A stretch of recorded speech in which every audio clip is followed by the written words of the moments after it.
Bismillahirrahmanirrahim. Assalamualaikum warahmatullahi wabarakatuh. Alhamdulillah, kembali kita lagi dalam Acara Muda Ramadan Talk Series, iaitu taping tadabbur siri keempat yang merupakan siri terakhir bagi Ramadan Talk Series dan juga tadabbur siri keempat ini. Yang dibawakan khas oleh Ansara Taiping. Apa khabar rakan-rakan di Facebook Live dan juga rakan-rakan yang berada di ruangan chat? Semoga kita berada di lindungan rahmat rahmat Allah SWT pada bulan yang mulia ini. Baiklah, sebelum kita memulakan majlis kita, eloklah sekiranya kita membuka majlis kita dengan umur kita Al-Fatihah.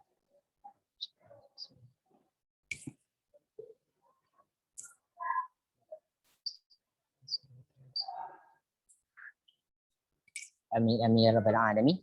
Baiklah, dengan kesempatan ini ingin saya mengucapkan terima kasih kepada rakan Seterusnya Ansara Taiping, iaitu Unit Jana Takwa Emanation Taiping, TNF Energy Sinar Merhad, Amas Media dan Outpost Taiping.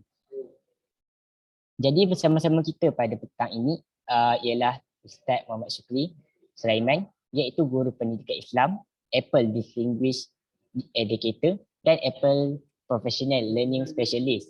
Apa khabar Ustaz? Baik, Alhamdulillah, sihat dan kuat. Alhamdulillah, terima kasih Ustaz kerana sudi meluangkan masa bersama dengan kami pada petang ini. Baiklah Ustaz, tanpa melengahkan masa, saya menjemput dan mempersilakan Ustaz Syukri untuk menyampaikan perkongsian beliau. Silakan Ustaz. Okey, terima kasih pada saudara moderator. Bismillahirrahmanirrahim. Allahumma salli ala Muhammad wa ala ali Muhammad.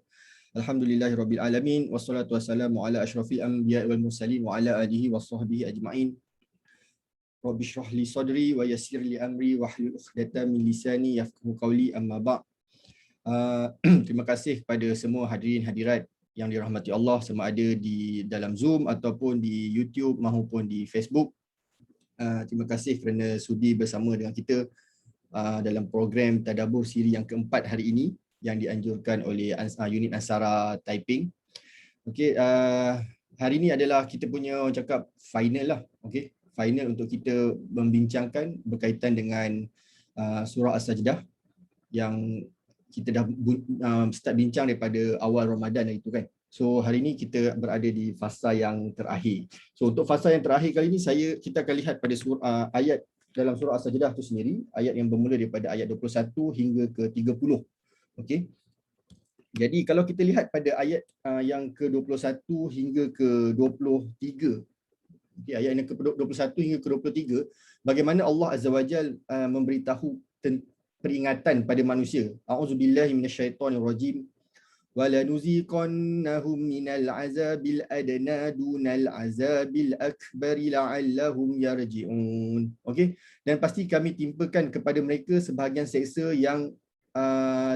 di dunia sebelum azab yang lebih besar di akhirat, agar mereka kembali ke jalan Allah. Means kat sini Allah Azza wa Jalla telah memberi kita satu peringatan. Okey, sebelum Allah timpakan azab di akhirat, tapi Allah beri satu bentuk peringatan pada kita di dunia. Itu sebab kalau pendengar-pendengar masih ingat lagi, saya ada bagi tahu dalam series yang kedua, untuk kita kenal Allah, untuk kita tahu Allah, kita kena kembali kepada alam. Kita kena lihat pada alam semula jadi. If you want to know Allah, back to nature. Sebab apa yang Allah berikan di sekeliling kita, maksudnya Allah nak menunjukkan satu tentang kekuasaan dia. Yang kedua, untuk kita tahu bahawa semua yang berlaku di dunia ini, dia tak berlaku sendiri. Pasti ada sebab musabab dia. Kenapa Allah turunkan hujan yang lebat? Kenapa Allah berikan angin yang kuat? Kenapa selepas hujan Allah keluarkan pelangi? Kenapa Allah letakkan kadang-kadang dalam hujan lebat tu ada kilat, ada petir dan sebagainya? Supaya kita ni berfikir, afala tatazakkarun, supaya kita tahu bahawa setiap benda yang Allah jadikan ada sebab dia. Salah satunya adalah peringatan untuk kita. Khusus untuk orang yang bercakap, saya yang bercakap ni, dan kepada semua yang sedang mendengar, peringatan untuk kita. Sebab kita ni dalam orang Islam ni kita selalu leka. Kita ingat kita ni mati confirm masuk syurga dah. Tapi sebenarnya kita juga akan dihisap, kita akan dihitung oleh Allah Azza wa Jalla di padang mahsyar nanti untuk melihat kita punya amalan. Selamatkah kita ataupun wa na'udzubillahi min zalik, kita ke neraka kita ke tempat yang seterusnya, tempat yang lain. Kemudian Allah cakap, wa man azlamu mimman dzukira bi ayati rabbih summa a'rada anha inna minal mujrimina muntakimun. Dan siapakah yang lebih zalim daripada orang yang telah diperingatkan dengan ayat-ayat Tuhannya, kemudian dia berpaling daripadanya. Ini Allah tanya kita. Itu sebab nanti saya beritahu, insya-Allah kalau sempat di hujung perkongsian nanti saya beritahu kenapa saya pilih surah As-Sajdah untuk kita tadabbur. Sebab akhirnya Allah tanya kita balik. Allah dah bagi kita peringatan, Allah dah bagi kita reminder, orang cakap kan. Tapi apa yang kita buat dengan peringatan Allah? Itu yang kita kena lihat. Allah dah kata, Allah dah bagi bentuk bala bencana pada kaum nabi-nabi terdahulu. Tapi apa yang kita buat hari ini? Seolah-olah kita ulang balik kesilapan tu. Cuma kita ada sedikit rahmat, kita ada sedikit syafaat daripada Nabi SAW yang menyebabkan Allah tak hukum kita dengan cepat. Kan, kalau kita tengok bentuk kezaliman yang berlaku pada hari ini kat dunia ni dah terlalu banyak. Tapi kenapa Allah masih lagi beri kita ruang dan peluang untuk kita cari balik, betulkan semula kesilapan diri kita, perbaiki semula kesilapan diri kita. Okey? Kemudian Allah kata apa? Allah kata sesungguhnya kami akan memberikan balasan kepada orang yang berdosa. Kalau kita lihat daripada sudut lainnya ayat ini, setiap perbuatan dia akan mendapat balasan. Sama ada kalau kita buat baik, kita akan dapat balasan yang baik. Kalau kita buat jahat, kita akan dapat balasan yang jahat. So setiap perbuatan, setiap perkara yang kita buat, setiap amalan yang kita lakukan pasti akan ada balasan atau ganjaran. Okey? Kemudian saya nak jump pada perkataan ayat yang seterusnya. Walaqad ataina Musal kitaba fala takun fi miryatin min liqa'ih wa ja'alnahu hudan li bani Israil. Okey, Allah dah tunjukkan, Allah dah kata, aku dah beri peringatan. Ayat sebelum tu tadi Allah cakap aku dah beri peringatan, tapi kenapa kita masih buat?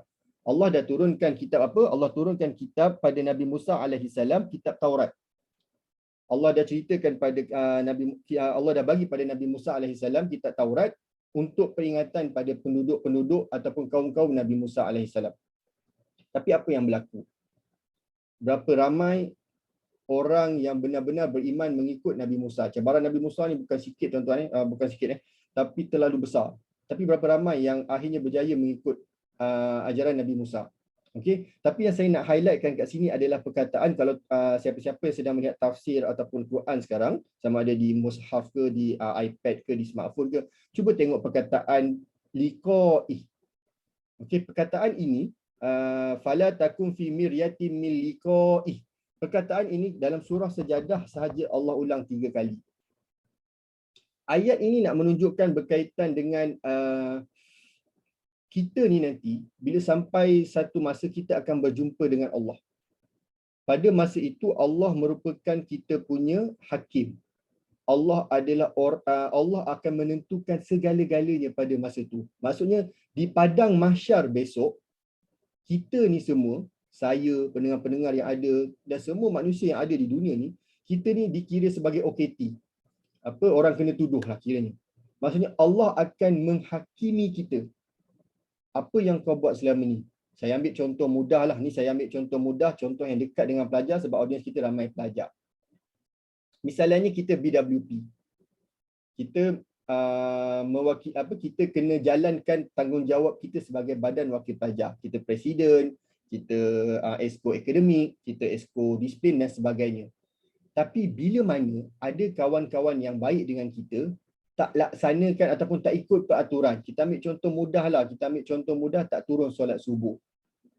Tapi kita, orang yang ada kuasa untuk suruh dia, bawa dia solat subuh, kita biarkan. Maksudnya kita tak jalankan amanah kita dengan baik. Bayangkan pada masa itu, di padang mahsyar besok, Allah akan tanya kita. Pada waktu sekian, kau sebagai seorang badan wakil pelajar, apa yang kau buat waktu kawan kau tak turun solat subuh? Sedangkan kau kena suruh solat subuh. Ataupun pada waktu itu kita nampak kawan kita buat satu kesilapan, misalnya dating ke, ataupun tak pakai stokin, pergi sekolah, kita lepaskan dia.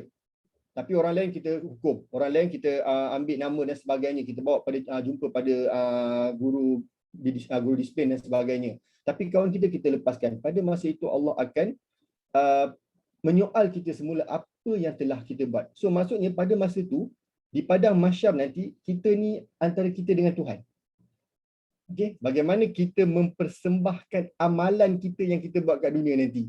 Sebab itu kalau kita lihat balik dalam surah As-Sajdah ni, ayat yang ke-12 dan 13 tu antara ayat yang betul-betul boleh menggerunkan kita. Walau tara izil mujrimuna nakisu ru'usihim inda rabbihim rabbana absarna wa sami'na farji'na na'mal solihan inna muqinun. Ya Allah, tolonglah kembalikan aku kat dunia ni. Tolonglah kembali tu aku nak amal solihan, aku beramal soleh. So, sementara ruang yang kita ada berbaki dalam madrasah Ramadan yang kita ada ni, kita kena perbaiki kita punya amalan. Termasuklah saya yang sedang bercakap ni, kita cek semula kita punya amalan, kualiti kita, amalan kita macam mana. Adakah selama ni kita menjalankan tanggungjawab kita dengan baik ataupun sebaliknya. Wa na'udzubillah min zalik. Okey. Kemudian saya nak bawa pada semua para pendengar yang dirahmati Allah, ayat yang ke-25. Inna rabbaka huwa yafsilu bainahum yaumal qiyamati fi ma kanu fihi yakhtalifun. Okey, ayat yang ke-25. Allah cakap apa? Sesungguhnya Tuhanmu dia memberikan keputusan di antara mereka pada hari kiamat tentang apa yang dahulu mereka selisihkan. Kan? Kita kat dunia ni banyaklah benda yang kita selisih faham. Kan? Kadang-kadang benda tu simple je sebenarnya. Sebab itu perbezaan pandangan kita, tapi bila kita berselisih faham tu seolah-olah kita macam nak kafirkan, bukan nak kafir lah, kasar, terlampau kasar sangat pula saya rasa. Macam kita nak cakap yang kau ni, kau tak tahu apa-apa. Kau jangan cakap macam tu. Macam tu lah, kita seolah-olah kita ni benar sangat. Kita ni betul-betul berada di pihak yang benar. Kan? Bila kita berhujah dengan orang tu, kita saya ambil satu contoh lah tuan-tuan dan puan-puan yang dirahmati Allah. Saya kongsikan sedikit lah bagaimana saya cuba untuk bawakan yang tahlil itu bukanlah satu benda yang disuruh oleh Nabi SAW.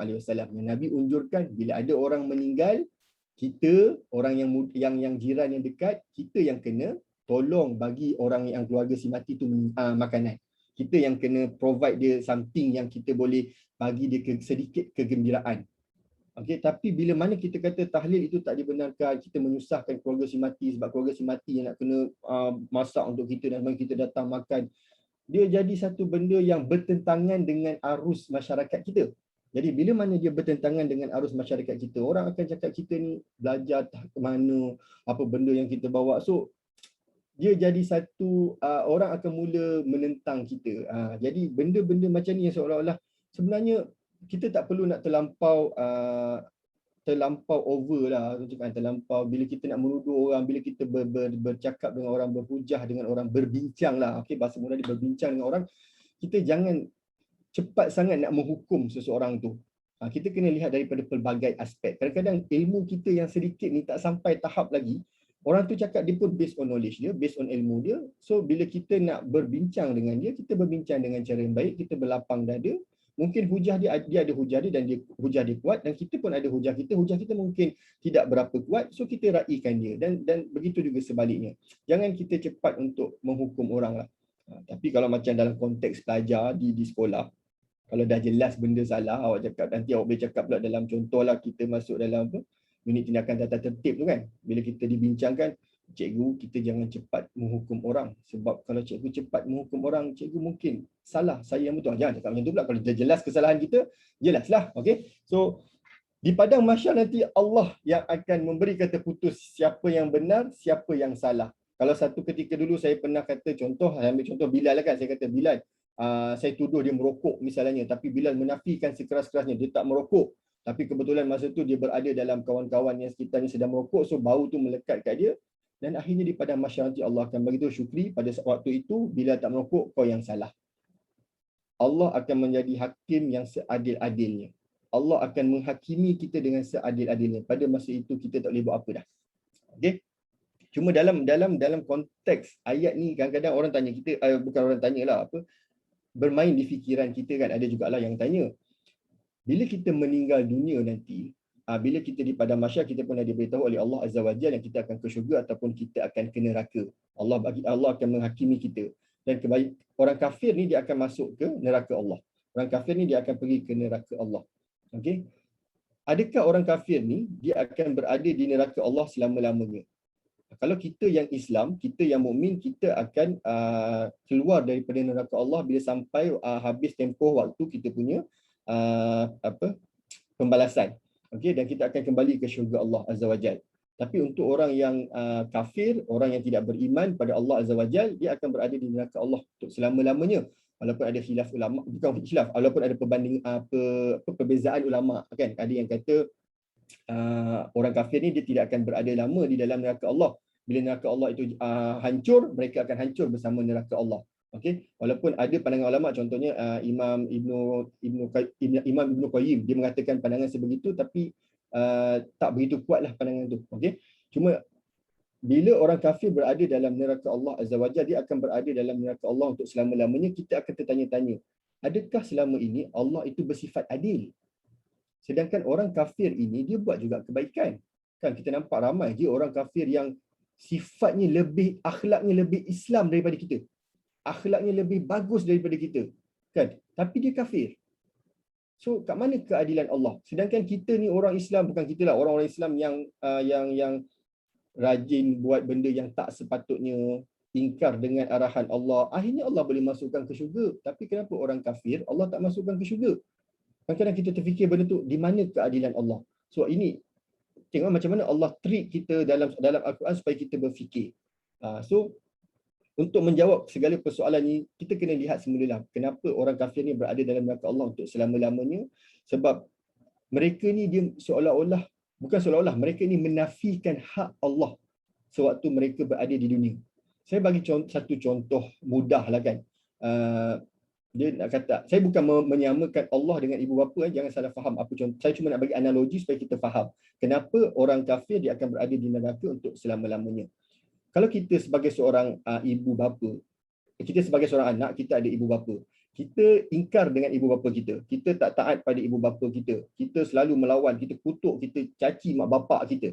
Tapi bila dengan jiran, bila dengan kawan-kawan sekolah, bila dengan kawan-kawan sekerja, kita layan sangat baik. Kita bagi dia belanja dia dan sebagainya sangat baik. Tapi dengan mak bapak kita, kita punya sifat memang wa na'udzubillah min zalik, lebih setan daripada setan. Adakah kita dikira sebagai seorang anak yang soleh? Adakah kita dikira sebagai seorang anak yang taat pada kedua ibu bapa?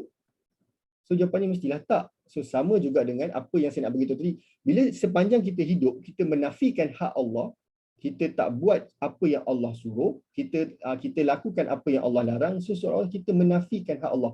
Kita menafikan syurga Allah. So macam mana kita nak masuk syurga kalau kita buat benda macam tu? So Allah cukup adil untuk kita sebenarnya. Allah cukup bagi tempoh masa yang sangat panjang untuk kita menilai diri kita. Sebab kehidupan yang selepas ini adalah kehidupan yang kekal abadi. Akhirat besok adalah kehidupan yang kekal abadi. Saya nak bawakan satu hadis. Sebab hari tu saya berhenti dalam episod ketiga, hari tu saya berhenti dekat hadis ni. Okey, saya cerita bagaimana dua orang manusia kan, bagaimana dua orang manusia yang nak masuk ke neraka Allah, tapi akhirnya Allah tarik dia masuk ke syurga. Yang seorang tu tak sempat masuk pun, yang seorang tu Allah campak dalam neraka, api neraka jadi padam, campak api neraka jadi padam. Okey, hadis ni dia panjang.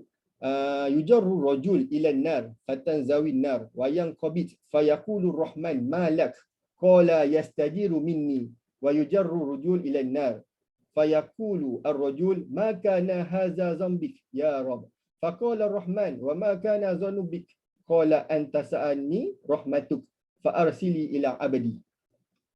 Allah bagi tahu, hadis ini ceritakan ada seorang manusia yang dia dicampakkan ke dalam neraka. Bila masuk di dalam neraka, api jadi padam. Kemudian Allah tanya pada neraka tersebut, apa yang berlaku? Apa dia kata? Fayaqulu rahman malak qala yastajiru minni wa yujiru rajul ila nar. Lelaki ni tadi, kerja dia selalu amalkan, dia minta pada Allah, lindungilah aku daripada api neraka. Amalan dia selalu berdoa pada Allah, lindungilah aku daripada neraka, lindungilah aku daripada api neraka. Kemudian Allah cakap apa? Faqala rahman fayaqulu rajul faqala rahman fa'arsilu ilayya abdi. Bawa dia masuk syurga. Hanya kerana dia konsisten dengan amalan, dia minta perlindungan daripada Allah Azza wa Jal, lindungi dia daripada api neraka. Okey, kemudian lelaki yang kedua tadi dia kata apa? Faqala Rahman anta sa'anni rahmatuk. Apa yang kau positif sangat dengan aku? Kan? Apa yang kau bersangka baik dengan aku? Apa dia kata? Aku tak sangka, hamba ni tadi, pemuda ni tadi kata, aku tak sangka yang kau akan campakkan aku ke dalam neraka. Tapi Allah cakap apa? Fa'arsilu ilayya abdi. Bawa dia masuk ke syurga. Tak masuk lagi neraka, Allah dah kata bawa dia masuk syurga. Kerana dia bersangka baik pada Allah Azza wa Jalla. Dua benda yang saya nak highlightkan dalam saya punya episod yang terakhir ni. Sepanjang madrasah Ramadan kita ni kan. Dua benda yang saya nak highlightkan. Yang pertama tentang istiqamah dalam amalan. Okey. Kita kadang-kadang kita terlampau kejar untuk khatam Al-Quran dalam bulan Ramadan. Saya tak kata benda tu tak baik. Very good. Benda tu baik. Cuma kita kena tengok. Adakah kita hanya khatam pada bulan Ramadan ataupun pada bulan-bulan lain ataupun sebaliknya. Jangan kita sibuk nak kejar khatam di bulan Ramadan tapi bulan-bulan lain kita tinggalkan Al-Quran. Kita letak Al-Quran tu ke atas dalam almari sekadar hiasan semata-mata. Bersusun Al-Quran kita dalam almari. Tapi kita tak pernah khatam pun di bulan-bulan lain. Nak khatam di bulan Ramadan, very good. Tak ada masalah. Tapi pastikan kita kena konsisten. Setidak-tidaknya kalau bulan Ramadan kita boleh khatam Quran sekali, kenapa tidak pada bulan-bulan yang lain? So pastikan kita boleh khatam juga Al-Quran di bulan-bulan yang lain. So maksudnya kita jadikan Al-Quran itu Ramadan kali ini betul-betul madrasah yang dapat mendidik kita. Madrasah ni dia sekolah. Kita berada dalam sekolah. So sekolah ni bila kita nak apply ilmu-ilmu kita bila kita keluar daripada sekolah lah. Kan bila Ramadan tinggalkan kita, kita masuk ke bulan Syawal, kita kena apply apa yang kita dah belajar di bulan Ramadan. Okey, itu yang pertama. Kemudian kita kena bersangka baik pada Allah. Maksudnya kita jangan letakkan Allah ni nak terima ke doa aku. Allah terima ke ibadah Ramadan aku. Allah terima ke ibadah puasa aku. InsyaAllah Allah akan terima apa yang kita buat selagi mana yang pertama kita ikhlas pada Allah Azza wa Jal, niat kita lillahi ta'ala. Kan? Maksudnya kita buat itu dengan cara yang betul. Okey? Kita buat itu dengan cara yang terbaik. So, kalau kita lihat lagi pada ayat yang seterusnya dalam surah As-Sajdah ni, saya nak ambil ayat yang ke-20. Ayat yang ke-27. Macam mana Allah bagi tahu awalam yarau anna nasuqul ma'a ilal ardil juruzi fanukhriju bih zar'an ta'kulu minhu an'amuhum wa anfusuhum afala yubsirun. Allah tanya kita balik, kau tak tengok ke apa yang aku bagi? Aku tengokkan gerakkan awan, aku tumbuhkan tumbuh-tumbuhan, aku bagi haiwan makan dengan sendiri. Takkan kau tak nampak? Kan? Allah tanya kita balik. Allah cakap apa? Afala yubsirun. So kita tengok lembu macam mana dia boleh pergi makan sendiri. Apa yang menyebabkan dia boleh pergi bergerak sendiri? Dia tak kerja pun tapi dia boleh dapat makan, dia boleh hidup. Lembu tu boleh gemuk lagi sihat daripada kita. Bagaimana Allah mengaturkan semua ni? Okay, bagaimana Allah menjadikan semua ni? So dekat situlah kita nak kena tengok bahawasanya setiap apa yang berlaku di muka bumi Allah ini adalah kerana Allah telah tetapkan. Cuma kita sebagai manusia yang dikurniakan akal, yang diberikan iman, kita kena berusaha untuk menjadi yang terbaik supaya kita boleh dapat syurga Allah Azza wa Jalla. Jangan cakap nanti, Ustaz, saya dah dilahirkan macam ni. Saya dah dilahirkan untuk jadi seorang perokok. So what? Biarlah saya merokok. Janganlah macam tu. Kalau itu yang kita cakap, itu yang kita decide, maksudnya kita dah ada satu persepsi yang buruk pada Allah Azza wa Jalla. So jangan buat macam tu. Okey? Jadi kalau ikutkan jam saya dah 6.25, saya nak pergi pada kesimpulan. Dalam ayat 21 hingga 30 ni Allah memberi peringatan kepada kita bahawasanya Allah merupakan hakim pada waktu kita di padang mahsyar nanti. Allah adalah penentu segala-galanya. Allah lah yang akan menentukan kita sama ada kita ke syurga ataupun kita ke neraka. Itu sebab benda yang paling kita takut, benda yang paling saya sendiri takutlah, personally saya paling takut adalah azab kubur. Ketika berada di dalam kubur tu. Sebab itulah turning point kita. Sama ada kita selamat atau tidak di padang mahsyar besok. Kalau kita di dalam kubur itu, kita dah digambarkan dengan keadaan neraka Allah Azza wa Jal, maka pastinya ke situlah kita.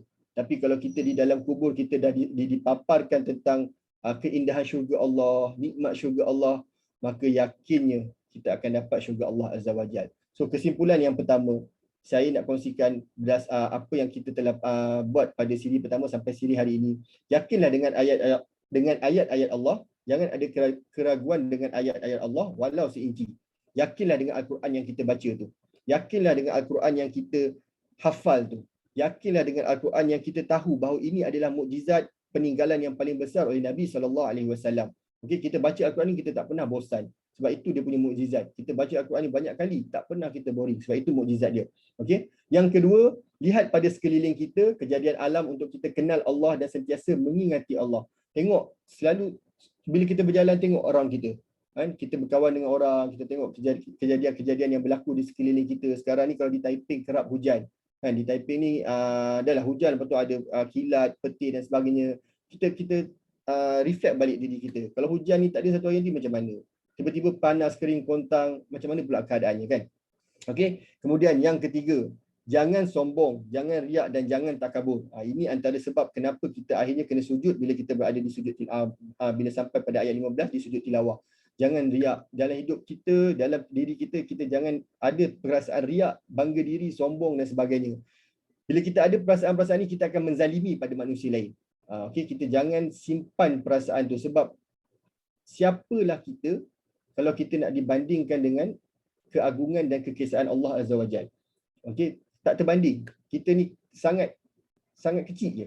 Okey. So jangan ada perasaan riak, jangan ada perasaan takabur. Khususnya saya ingatkan juga untuk diri saya yang bercakap dan juga semua pendengar yang dirahmati Allah sekalian. Kemudian setiap perbuatan akan ada balasan. Okey.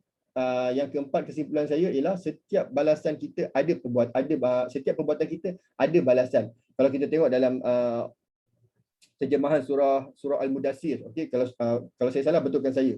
Surah Al-Mudaththir kata apa? A'udzubillahi minasyaitonirrajim. Kullu nafsin bima kasabat rahinah. Allah beritahu setiap nafsin tu, setiap individu tu pasti akan diberi balasan. Okey. Kemudian ayat yang kesimpulan yang kelima, Allah dah bagi peringatan banyak dah pada kita. Kita yang menentukan sama ada kita nak tengok peringatan itu sebagai bentuk yang positif atau yang sebaliknya. Okey. Jadi saya nak kongsikan yang terakhir kenapa saya pilih surah Sejadah sebagai siri tadabbur untuk madrasah Ramadan kita pada hari ini. Sebab kita hafal surah Sejadah ni. Kita baca setiap hari Jumaat, bukan kita baca maksud saya kita pergi surah sembahyang subuh, kita akan didengarkan dengan bacaan surah As-Sajadah. Tapi kita punya sifat akhlak kita bertentangan dengan apa yang Allah sampaikan dalam surah As-Sajadah. Kita seolah-olah melawan arus. Kita hanya baca, sekadar baca, bila sampai sujud, kita pun sujud, habis. Kita tak fahami setiap perincian ayat dalam surah tersebut. So, saya harapkan apa yang saya kongsikan sepanjang 4 siri tadabbur dan untuk Ramadan hari kali ini tentang surah As-Sajadah, kita dapat faham, kita dapat masuk dalam kepala kita dan akhirnya kita perlu aplikasi. Kita perlu amalkan dalam kehidupan kita selepas ini. Sebab itu yang paling penting. Jadi Bilal, itu sahaja dari saya. Tapi sebelum saya akhiri, ini adalah kuis saya yang keempat. Okey, seperti saya janjikan, saya ada 4 kuis. Kuis siri pertama, kedua, ketiga dan ini adalah kuis yang keempat. Soalan saya ialah ayat yang ke-25 memberitahu Allah adalah tempat kosong di padang mahsyar. Saya ulang balik. Ayat yang ke-25 memberitahu Allah adalah tempat kosong di padang mahsyar. Allah adalah apa?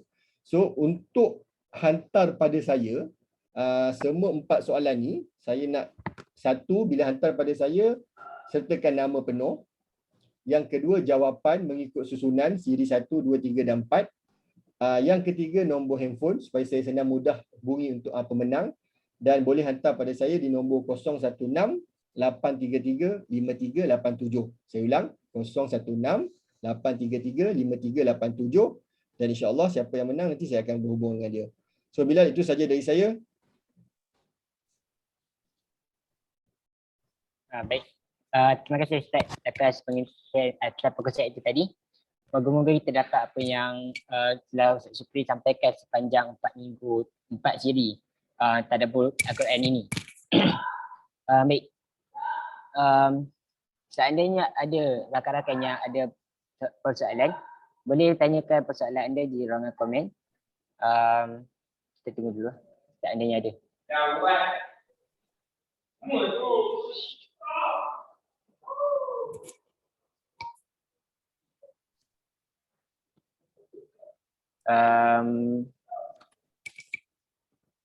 Baik.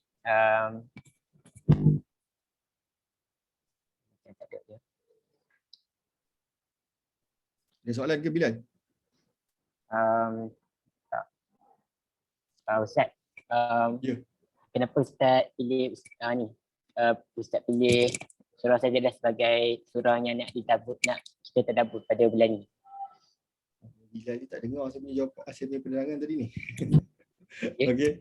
Tak, terima kasih dia kata. Okey. So Ada dia orang kata. sebab itu bagi saya beritahu macam saya beritahu kita baca surah ni, kita hafal, terutamanya pelajar pun hafal surah Sajadahan. Memang itu antara ayat-ayat yang kita hafal. Tapi isu yang saya nak bawakan ialah sejauh mana kefahaman kita untuk apply surah ni, untuk kita bawa dalam kehidupan kita. Kan kadang-kadang kita syok sendiri, kita saya baca Quran, saya hafal Quran, tapi akhlak kita tak menunjukkan pun kita hafal Quran. Akhlak kita tak menunjukkan pun yang kita faham maksud Quran tu. Itu yang paling penting sekali sebenarnya. Kita kena reflect diri kita sendiri. Kalau kita betul faham dengan Al-Quran, macam mana kita punya macam mana cara kita nak aplikasikan dalam kehidupan kita. So saya harapkan sangat jangan kita nak kejarkan sangat sujud tilawah tu. Kan, tapi kita kena faham kenapa kita kena meletakkan kepala kita di tanah sewaktu kita sampai pada ayat tu. Kenapa kita perlu meletakkan diri kita dalam keadaan yang paling hina ketika mana kita sampai pada ayat tu. Yang itu kita kena faham dan kita kena apply dalam kehidupan kita. Baik. Terima kasih Ustaz. Maaf tadi tak dengar sangat. Ada kawan kacau. Baik. Tak ada soalan. Baik.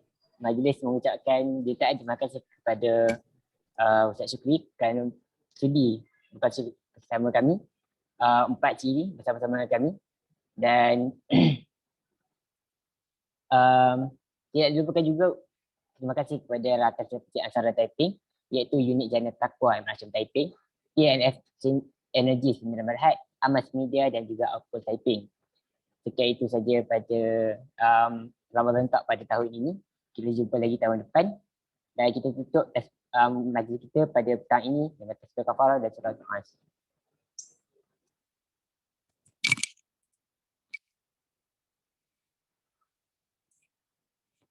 Baik, terima kasih Ustaz, terima kasih Cikgu Aisyah, terima kasih Ansar Taiping dan terima kasih rakan-rakan pendengar yang sudi meluangkan masa bersama-sama dengan kami. Assalamualaikum.